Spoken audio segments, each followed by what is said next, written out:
से अगर कोई साथी संसद तक आकर विरोध दर्ज करवाना चाहते हैं तो इस सरकार को पुलिस प्रशासन डंडे बैरियर के माध्यम से पूरी दिल्ली को परेशान करने की आवश्यकता क्या है, क्योंकि प्रजातंत्र की जगह अब इस सरकार के मन में, संविधान की जगह अब इस सरकार के वचन में नहीं बची। सिंधी समाज ने बताया कि कैसे 200 चांदी की ईंटें गायब हो गई। एक होम सेक्रेटरी ने बताया कि किस प्रकार से सोने के आभूषण जो पिघलाए थे वो सब गायब हो गए।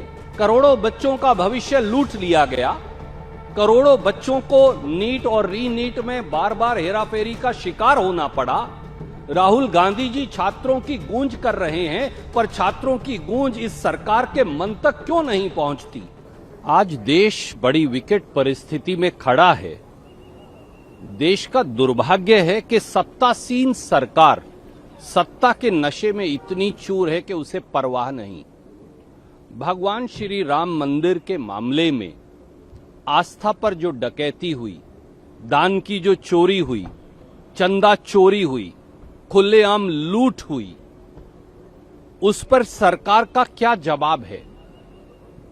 5 किस्म की चोरी और लूट, गबन और डकैती की खबरें सामने आई हैं। सबसे पहली तो ये है कि भगवान श्री राम मंदिर के निर्माण के लिए करोड़ों करोड़ों, हजारों करोड़ रुपए का दान गुप्त रूप से, सामूहिक रूप से, व्यक्तिगत रूप से करोड़ों राम भक्तों ने दिया। परंतु हुआ क्या? सबसे पहले हुआ कि श्री राम मंदिर ट्रस्ट को करोड़ों अरबों रुपए की जमीन गफलत करके बेची गई। यानी 10 मिनट पहले जो प्रॉपर्टी 10 लाख की है वो कुछ घंटे के बाद 5 करोड़ में श्री राम मंदिर ट्रस्ट को बेचकर सारा पैसा लूट लिया गया। दूसरी चोरी, श्री राम मंदिर में करोड़ों लोगों ने जो आभूषण, हीरे जवाहरात दिए वो उनका गबन कर लिया गया। सिंधी समाज ने बताया कि कैसे 200 चांदी की ईंटें गायब हो गई। एक होम सेक्रेटरी ने बताया कि किस प्रकार से सोने के आभूषण जो पिघलाए थे वो सब गायब हो गए। तीसरा, जो चंदा राम मंदिर में दिया, लोगों ने चढ़ावा दिया, उसकी चोरी हो गई। चौथा, राम मंदिर निर्माण में 40% कमीशन खाने तक के इल्जाम आए। और पांचवा जो लूट का तरीका था वो ये था कि जो अलग अलग उन्होंने फंक्शंस किए राम मंदिर ट्रस्ट ने, जिसका गठन मोदी सरकार द्वारा किया गया था, उसमें करोड़ों अरबों रुपए का घालमेल और हेराफेरी हुई। इस पर चर्चा क्यों ना हो?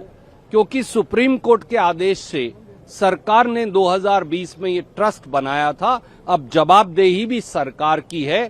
केवल छोटी मछलियों को पकड़कर सब मगरमच्छों को बचाया नहीं जा सकता। यही हमारा कहना है, यही हमारी जवाबदेही है।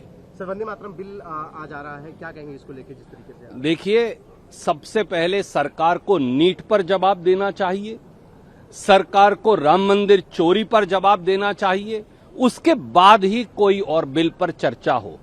करोड़ों बच्चों का भविष्य लूट लिया गया।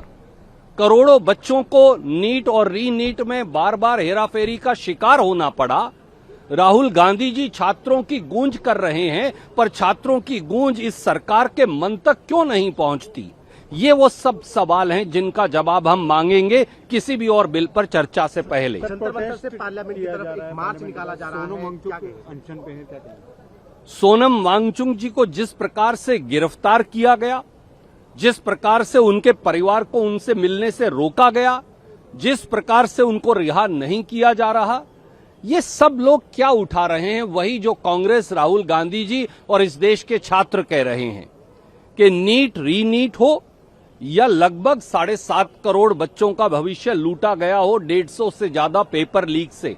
इस पर इस संसद में बैठी नशे में चूर, सत्ता के नशे में चूर सरकार की जवाबदेही सुनिश्चित की जाए। शांति प्रिय, गांधीवादी तरीके से अगर कोई साथी संसद तक आकर विरोध दर्ज करवाना चाहते हैं तो इस सरकार को पुलिस प्रशासन डंडे बैरियर के माध्यम से पूरी दिल्ली को परेशान करने की आवश्यकता क्या है, क्योंकि प्रजातंत्र की जगह अब इस सरकार के मन में, संविधान की जगह अब इस सरकार के वचन में नहीं बची है। धन्यवाद।